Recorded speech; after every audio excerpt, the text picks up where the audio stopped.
आपको sir rally निकालने की जरूरत 14 तारीख को क्यों पड़ी? इस रैली के माध्यम से मैं सरकार का ध्यान आकर्षित करना चाहता हूँ।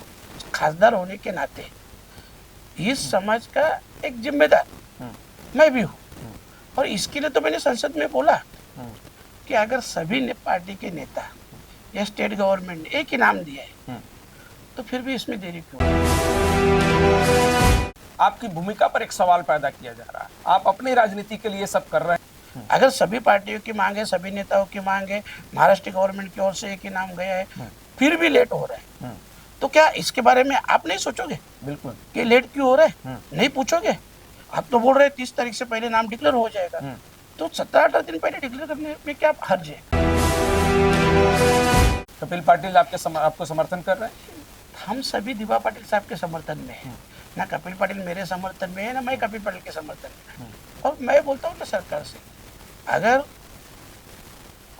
स्टेट गवर्नमेंट या सेंट्रल गवर्नमेंट अगर दिवा पाटिल साहब का नाम देती है एयरपोर्ट को, तो हमारा समाज ऋणी रहेगा ना उनका। तो बस प्रकल्पग्रस्तों को यही मैसेज देता हूँ मैं कि अभी वो टाइमिंग आया है। इतना साल में आप लड़ रहे हैं, अपन सभी लड़ रहे हैं, और अभी जो वक्त है, अभी पीछे नहीं हटते, अभी सब एकजुट होके करो। और जब हम एकजुट हो जाएंगे तो 100% इनका नाम भी जाएगा, समाज के लिए न्याय भी मिलेगा।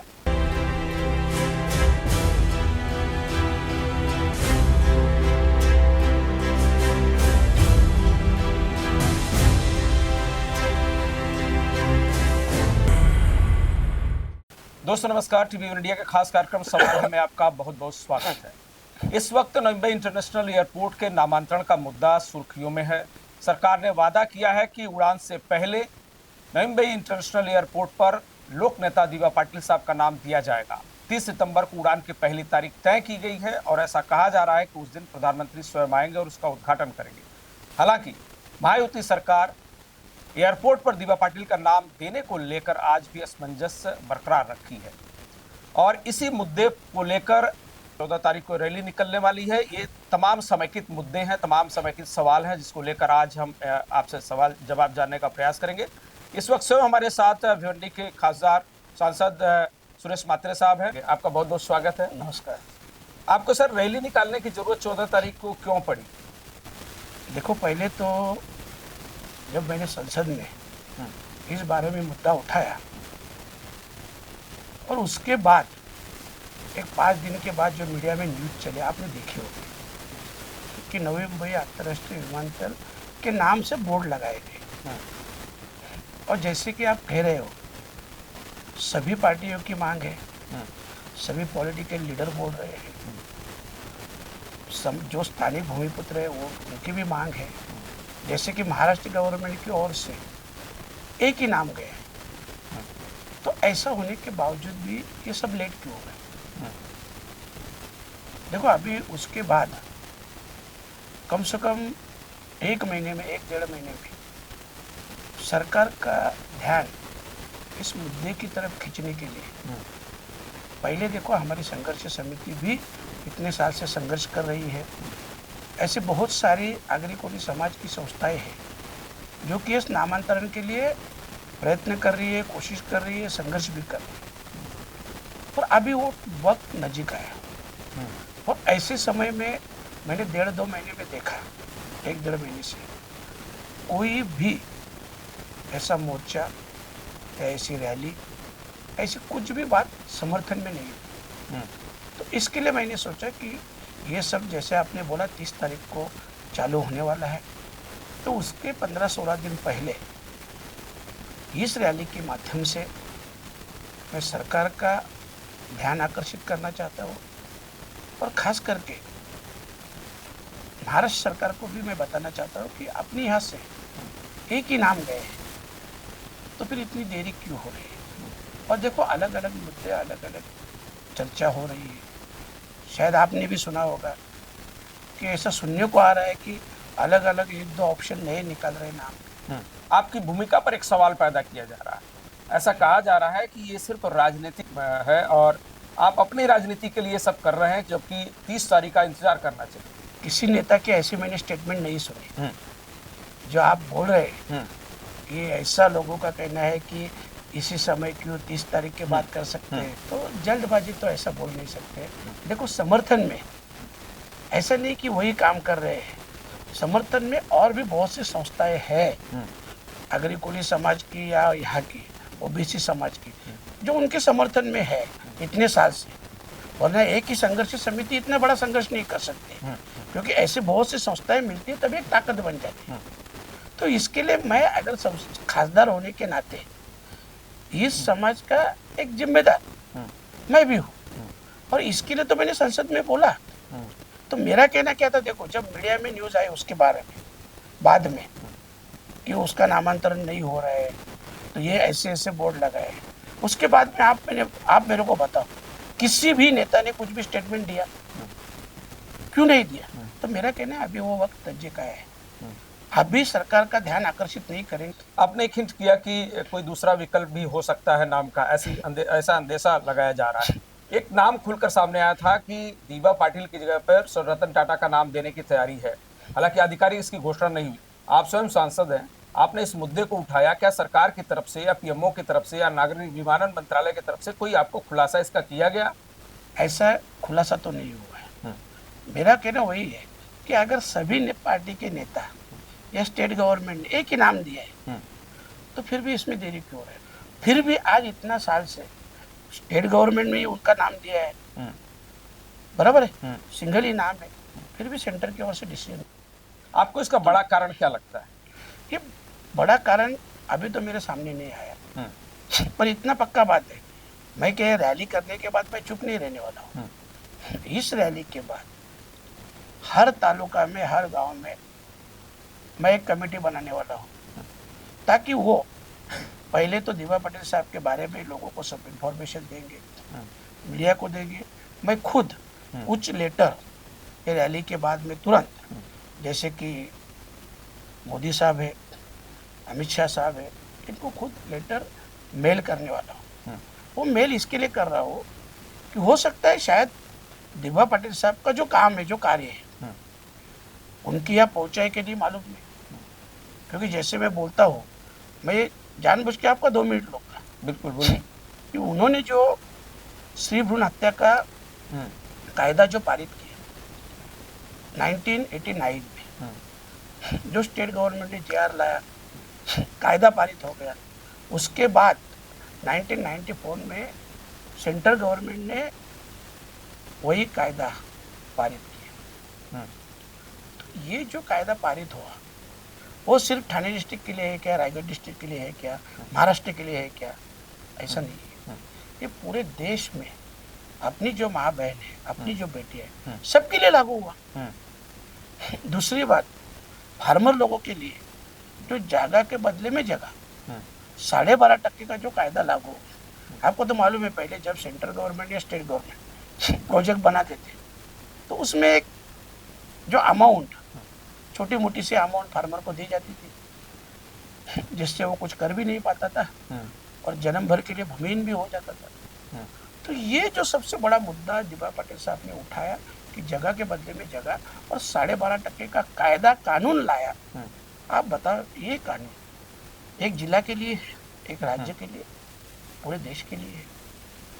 तो ये सब जो काम उन्होंने किया है, ये पूरा देश लेवल पे किया है। तो जो भी देश लेवल के नेता है, देखो आज भी मुझे इस बात का बुरा लगता है कि जब देश के इतने बड़े बड़े नेता है, सबका सम्मान हम करते हैं, पर हमारे नेता का नाम उस नेता में भी क्यों नहीं है? जैसे कि कुल कायदे का आप देख रहे हो, ये भी फार्मर के लिए सबसे बड़ा काम है। शायद 1983 में जो मंडल आयोग लागू हुआ, उसका जो ओबीसी समाज का महाराष्ट्र का नेतृत्व कर रहे थे, वो दीबा पाटिल साहब थे। तो ये काम जो उन्होंने किया है, जो देश के लेवल के, जो अभी सरकार जो कह रही है कि विधानसभा में प्रस्ताव मंजूर हो चुका है, विधान परिषद में प्रस्ताव मंजूर हो चुका है, अगर उसका संवैधानिक फोरम देखें तो जब एक प्रस्ताव दोनों सदनों में पारित हो जाता है और उसे भेज दिया जाता है, तो उसके बाद उसको डिक्लाइन करना संभव नहीं होता। ऐसी कंडीशन में क्या आपको लगता है कि वाकई ये दोनों सदनों के प्रस्तावों को डिक्लाइन कर सकती है यह सरकार, महायुति सरकार, और इसलिए यह अविश्वास बढ़ रहा है? अच्छा, आपने मुद्दा बोला, मैंने भी आपको बताया हम्म, कि स्वर्गीय नाना शंकर शेठ का जो मुद्दा है हम्म, सालों से प्रलंबित है, सालों से। उनको तो रेलवे का जनक कहा जाता है, ये तो आपको मानना ही पड़ेगा। तो उनका नाम एक रेलवे स्टेशन में देने के लिए क्या प्रॉब्लम? फिर भी वो इतना साल से मुद्दा रुका हुआ है ना। तो ये मुद्दा ऐसा रुकना नहीं चाहिए। कल आपके न्यूज के माध्यम से मैंने सुना कि जब मुंबई एयरपोर्ट का नामांतरण होने के लिए 150 साल लगे, ऐसे बिल्कुल। हमारे बाल्दी साहब ने कहा। बिल्कुल, मैं उस सवाल पे देखो, आ रहा ये था क्या आपको। मालूम है ना, आपको बोलता हूँ, तो ये जो बात है ऑलरेडी वो अलग बात है। 150 साल पहले जब चालू हुआ, आपको भी मालूम है, देश स्वतंत्र नहीं हुआ था, उसके बाद में वो चालू हुआ एयरपोर्ट। जैसे कि आप CST बोल रहे थे, पहले VT बोलते थे, आज छत्रपति शिवाजी टर्मिनल बोल रहे। ये देश की आज़ादी के बाद सब चेंजेस हो रहे हैं, बराबर है। तो वो तभी की मांग नहीं थी, पर अभी यहाँ की मांग है। तो महेश बाल्दी जी के बयान को आप किस तरह से देख रहे हैं? वो कह रहे हैं कि जब छत्रपति शिवाजी महाराज टर्मिनस नाम देने में 150 साल लग सकते हैं, तो इस एयरपोर्ट को नाम देने में इतनी जल्दबाजी क्यों होनी चाहिए? देखो, मेरा कहना एक है, ये जल्दबाजी नहीं, ये अभी एयरपोर्ट चालू हो रहा है, तो उसमें जल्दबाजी क्यों? अगर वो भी खुद बोलते हैं कि वो भी MLA है, वो भी खुद बोलते हैं कि स्टेट गवर्नमेंट की ओर से एक ही नाम गया है, तो फिर रुका क्यों? रुका क्यों है? जल्दबाजी का छोड़ दो। देखो, जैसे मैं बोलता हूँ, ये सभी जिम्मेदार लोग हैं, सत्ता पक्ष में है। मैंने तो उनका स्टेटमेंट सुना नहीं, आपने बोला कि उन्होंने ऐसा बोला था। दूसरी तरफ ऐसा सुन रहा है जो अपने ठाकुर साहब है, MLA है, वो बोल रहे हैं कि ऐसा नहीं हुआ तो हम रिजाइन करेंगे। पर ये स्टेटमेंट मैंने कहीं मीडिया में देखी नहीं। मैं आपको स्टेटमेंट भेज दूंगा दोनों विधायकों का। हाँ, तो क्या है, देखो, ये सब हो रहा है, यहाँ भी सत्ता उनकी है, वहाँ पे भी उनकी सत्ता है। तो अगर 30 तारीख को कितना दिन बाकी है, आप मेरे को बताओ। 17-18 दिन बाकी है सिर्फ। तो 17-18 दिन अगर बाकी है, तो नाम डिक्लेयर करने में प्रॉब्लम क्या है? आप तो बोल रहे हैं 30 तारीख से पहले नाम डिक्लेयर हो जाएगा, तो 17-18 दिन पहले डिक्लेयर करने में क्या हर्ज है? कि आप तो विपक्ष में हैं, आप तो सांसद हैं, आप दिल्ली भी देख रहे हैं और स्टेट गवर्नमेंट की भूमिका को भी देख रहे हैं। क्या आपको लगता है कि महायुति सरकार जो है प्रकल्पग्रस्तों के साथ कोई छल कर रही है? नहीं तो क्या सरकार वादा खिलाफी कर रही है? क्या हम लोग वादा खिलाफी कर रही है? क्या सरकार? हम लोग जो सोच रहे हैं, या आम जनता जो सोच रही है, ये क्या गलत सोच रही है क्या? अगर सभी पार्टियों की मांग है, सभी नेताओं की मांग है, महाराष्ट्र गवर्नमेंट की ओर से एक ही नाम गया है, फिर भी लेट हो रहा है, तो क्या इसके बारे में आप नहीं सोचोगे? बिल्कुल। कि लेट क्यों हो रहा है, नहीं पूछोगे? मन में संभ्रम नहीं होगा? बिल्कुल। तो ये तो सभी के मन में संभ्रम है। मेरा क्या, मैं समर्थन में रैली निकाल रहा हूँ, मैं खुद सामने से बोलता हूँ, उसके बारे में ना मैं पार्टी ला रहा हूँ बीच में, ना कोई पक्ष, ना कुछ भी नहीं। और मैं बोलता हूँ ना सरकार से, अगर स्टेट गवर्नमेंट या सेंट्रल गवर्नमेंट अगर दिबा पाटिल साहब का नाम देती है एयरपोर्ट को, तो हमारा समाज ऋणी नहीं रहेगा ना उनका। आपको उम्मीद लग रही है कि आपकी रैली से सरकार के ऊपर दबाव बनेगा और उड़ान से पहले नामकरण हो पाएगा? देखो, मुझे मालूम है एक रैली से होगा क्या नहीं होगा, वो बात छोड़, पर इतना पक्का है कि अभी वो वक्त नजदीक आया है। सरकार का ध्यान इस मांग की तरफ खींचना चाहिए, सरकार के ध्यान में ला के देना चाहिए अपन। इसके लिए सब मैं कर रहा हूँ। और हो सकता, मैं आप भी बोला ना आपको, कि अगर सत्ताधारी पक्ष ये करेंगे तो उनके हम रेडी रहेंगे। मैं बोल रहा हूँ ना, हम उनका भी सत्कार करेंगे, क्यों नहीं करेंगे? एक सवाल प्रकल्पग्रस्तों की तरफ से बार बार उठाया जा रहा है कि हम नाम की बात तो कर रहे हैं, नाम मिलना भी चाहिए, क्योंकि प्रकल्पग्रस्तों की पहचान है दिबा पाटिल, उनका नाम दिया जाना जरूरी है। लेकिन एक सवाल उसके साथ साथ ये है कि क्या इसी गंभीरता के साथ प्रकल्पग्रस्तों के प्रलंबित मुद्दों को भी उठाया जा रहा है ताकि उसका समाधान हो सके जो 50 साल में नहीं हो पाए? देखो, अभी जो प्रकल्पग्रस्तों का मुद्दा है, ये एक जगह भी नहीं है। अब 5 जिला में देखेंगे ना, तो ये समाज है, अगरी कोली समाज है, और 5 जिले में ऐसे कुछ प्रश्न प्रलंबित है जिनका अभी तक कुछ निर्णय नहीं। पर पहले तो बात ऐसी है कि अभी जो अपन जिस बात के लिए ध्यान सरकार का खींचना चाहते हैं वो रैली के माध्यम से, तो वो पहले नामकरण होने का। अगर वो बोल रहे 30 तारीख है तो नजीक है, अच्छी बात। मोदी जी हमेशा कहते हैं कि डबल इंजन की सरकार रहती है तो फैसले तत्काल होते हैं और समाधान भी बहुत ही आसानी से होता है। आपको लग रहा है ऐसा हो रहा है? मैं तो यही चाहता हूँ कि जो मोदी साहब बोल रहे हैं वो वही करे, तत्काल डिसीजन ले ले ताकि सभी का समाधान हो जाए। क्या एयरपोर्ट पर नाम दे दिया जाए तो प्रकल्पग्रस्तों का कल्याण हो जाएगा, सब भला हो जाएगा? देखो ऐसा है, जैसे अपन मुंबई विमानतल को छत्रपति शिवाजी महाराज का नाम है। छत्रपति शिवाजी महाराज महाराष्ट्र के लिए देश की प्रेरणा स्थान है। इसके लिए तो उनको अलग नाम से जाना जाता था। जैसे कि अपन बहुत से राजा महाराजा देखे, तो उनका एक अलग ही बात है। तो इसके लिए उनका नाम दिया। इस विमानतल के लिए हम लोग इसके लिए चाहते हैं कि वो पूरे देश के नेता थे, सभी के लिए आदर्श है ना।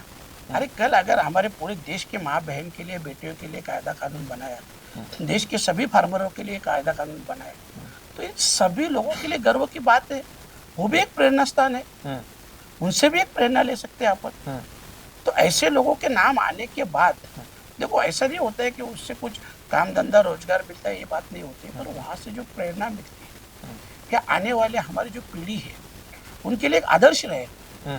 और मुझे लगता है कि उनके आदर्श पे हम सब चलेंगे। आपको एक बात बताता हूँ, वो 5 बार एमएलए रहे, 2 बार एमपी रहे, विपक्ष के नेता रहे। आप बताओ ना, वो जिस घर में रहते थे वो श्रमदान से घर बनाया था। तो आज के नेता और दिबा पाटिल साहब, इनमें कितना बड़ा फर्क है, आप देखो ना। इतने बड़े देश के काम करने के बावजूद भी उन्होंने कभी ताम झाम नहीं झाड़ा, ना कभी मीडिया के सामने आए, ना कभी सुर्खियों में आए, ना कभी कुछ भी नहीं। मंत्री साहब, 14 तारीख की जो रैली है उसकी रूपरेखा क्या होगी? क्या उनमें पूरे जिले के या मुंबई के प्रकल्पग्रस्तों को शामिल किया जा रहा है? कौन कौन से संगठन उसमें आपके साथ खड़े हैं? देखो ऐसा है कि पहले तो ये रैली में भिवंडी के यहाँ से निकाल रहा कि जो जैसे मैंने आपको बोला कि भले किसी संगठन का, किसी नेता का बयान क्या है, मुझे उससे कुछ मतलब नहीं। जो इतने साल से संघर्ष समिति काम कर रही है, इतने साल से जो आगरीपुरी समाज की जो संस्थाएं काम कर रही है, बस उनके समर्थन में हम भी रैली निकाल रहे हैं कि उनकी जो मांग है यही मांग पूरी हो जाए, उनको हम समर्थन देते हैं, उसके लिए रैली निकाल रहे हैं। ऑलरेडी मेरा तो कहना भिवंडी की तरफ से था। आपकी जानकारी के लिए बोलता हूँ, जब पहले दिन बाइट दिया, मेरे को एक दिन में 650 गाड़ी का एंट्री हो गया। 4 दिन में 1000 के ऊपर गाड़ी का एंट्री हो गया। आज की तारीख में 1700 गाड़ी का एंट्री हो गया। तो मतलब मैं ये नहीं बोल रहा हूँ कि वो मेरे समर्थन में आ रहे, वो आ रहे दिबा पाटिल साहब के नाम के समर्थन में आ रहे, उनके सम्मान के कारण आ रहे। तो इसके लिए अभी जो रैली का जो भी किसी का, हम सब की हर आदमी अपनी अपनी जिम्मेदारी निभाए। और मैं तो सबसे कहूँगा कि सब एक हो जाओ। आपने मराठा आरक्षण देखा होगा, बिल्कुल सब एक होने के कारण आज मराठा लोगों को भी न्याय मिला। बिल्कुल, तो एक हमारे समाज के प्रेरणा स्थान है, उसके लिए अगर समाज पूरा एक हो रहा है तो अच्छी बात है। सर, आखिरी 2 सवाल से, एक तो ये कि अपने पूर्ववर्ती सांसद जो कपिल पाटिल जी रहे, उन्होंने तमाम वादे किए थे कि उन्होंने सरकार से सब कुछ बातचीत कर ली है, नाम मिल जाएगा, निकल गए, आपने उनको पराजित कर दिया और आप सांसद बन गए। उनकी भूमिका को आप किस तरह से देख रहे हैं? जो कहा गया था, दावा किया गया था। मैं अभी बोलता हूँ कि जो समाज के जिम्मेदार लोग हैं, सभी ने काम किया, तो सभी ने मांग की, पर जैसे मैंने बोला कि वो अभी वक्त आया है। आप 2 साल से 5 साल से लड़ाई लड़ रहे हैं, पर अभी वो वक्त आया है, और इसी वक्त पे आप देख रहे हैं सभी शांति से बैठे। देखा आपने 1-1.5 महीने में कुछ मीडिया की न्यूज आने के बाद सभी शांति में बैठे। तो क्या आपके समर्थन में है वो? कौन? कपिल पाटिल आपको समर्थन कर रहे हैं? हम सभी दिबा पाटिल साहब के समर्थन में हैं। ना कपिल पाटिल मेरे समर्थन में है, ना मैं कपिल पाटिल के समर्थन में। हम सभी लोग दिबा पाटिल साहब के समर्थन में। क्या कमियां, बड़ी चुनौतियां भिवंडी को लेकर हैं जिन्हें आप भविष्य में सुलझाएंगे? आपका विजन क्या है?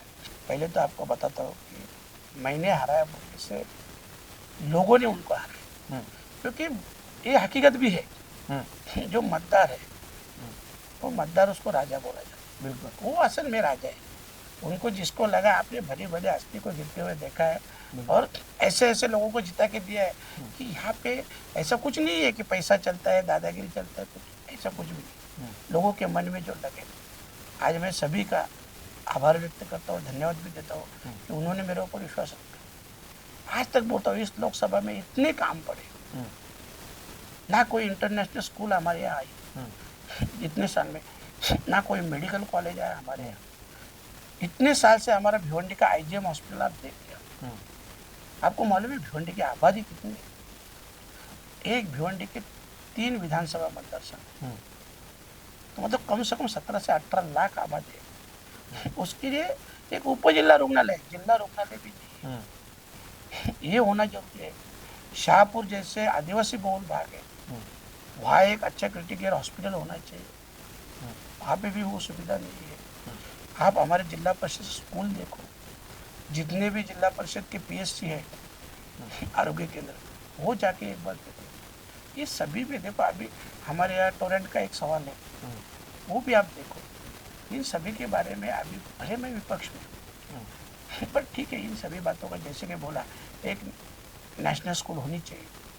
ठीक है, मेरे को लेटर भी आया कि आप जगह देख लो, आगे तहसीलदार से बात मेरी कोशिश चल रही। मेडिकल कॉलेज के लिए मेरी कोशिश चल रही है। IGM हॉस्पिटल के लिए जो मैंने एप्लीकेशन दिया, जिसका केंद्र सरकार की ओर से यहाँ लेटर भी आया है, उसका सर्वे भी चालू किया है। तो ये जो बड़े बड़ी बात है, देखो अभी हमारे यहाँ आप नेशनल हाईवे से आए होंगे, ट्रैफिक देखी होंगी, बिल्कुल ये सब जो समस्या है, ये काम हमको करना है। तो आप 1.5 साल में कितने सफल हुए? 2 साल में? देखो कम से कम इस सब बात की प्रोसीजर चालू हुई, जो इतने साल में लेटर भी नहीं दे पाए, तो मैंने कम से कम प्रोसीजर करके केंद्र सरकार से उसकी इंक्वायरी चालू हो गई। इंफॉर्मेशन अभी जैसे हमारा वराल देवी तालाब है, भिवंडी का एक ही तालाब है, उसका सुशोभीकरण करना है। उसके लिए अभी 52 करोड़ का जो ये प्रस्ताव डाला है, वो इतने साल से प्रलंबित था। अभी मैंने पीछे लग के गार्डियन मिनिस्टर को मिला, शिंदे साहब को, फिर आयुक्त से मिला, फिर आयुक्त ने अब भी जाके 10 दिन पहले साइन किया कि उसके लिए जो 40% अमाउंट यहाँ की महानगर पालिका से देना पड़ता है, 60% अमाउंट सेंट्रल गवर्नमेंट देगा। तो वो प्रस्ताव भी अभी कमिश्नर ने पास किया। ऐसे बहुत से प्रस्ताव है। सर, एक मैसेज क्या देना चाहेंगे प्रकरणग्रस्तों को? बस प्रकरणग्रस्तों को यही मैसेज देता हूँ मैं कि अभी वो टाइमिंग आया है। इतना साल में आप लड़ रहे हैं, अपन सभी लड़ रहे हैं, और अभी जो वक्त है, अभी पीछे नहीं हटते, अभी सब एकजुट होके करो। और जब हम एकजुट हो जाएंगे तो 100% इनका नाम भी जाएगा, समाज के लिए न्याय भी मिलेगा। तो सभी बात नहीं, जैसे मैं बोल रहा हूँ, ऐसी बहुत सी समस्या है जिनका एक साथ होने से हल होता है। मंत्री साहब, बहुत बहुत धन्यवाद, आपने समय दिया TV1 इंडिया को। आप सुन रहे थे भिवंडी के सांसद सुरेश म्हात्रे साहब, बालिया मामा, जो जमीनी स्तर के नेता के तौर पर जाने जाते हैं। जैसा कि आपका विजन है कि भिवंडी के विकास को गतिमान करेंगे, लेकिन सबसे बड़ा जो मुद्दा ये है, नईम भाई इंटरनेशनल एयरपोर्ट पर दीवा पाटिल साहब का नाम देने के लिए, और जैसा कि आपका आह्वान है, अगर सभी प्रकल्पग्रस्त, सभी नईम भाई, अगर सब लोग एकजुट हो जाएं तो निश्चित तौर पर सरकार पर इसका दबाव बनेगा और सरकार मजबूर होगी और नईम भाई इंटरनेशनल एयरपोर्ट पर दीवा पाटिल का नाम जरूर लग पाएगा। आज की बातचीत में बस इतना ही, दीजिए हमें इजाजत, लेकिन ताज़ा तरीन खबरों के लिए देखते रहिए TV1 इंडिया लाइव। नमस्कार। Thank you. नमस्कार।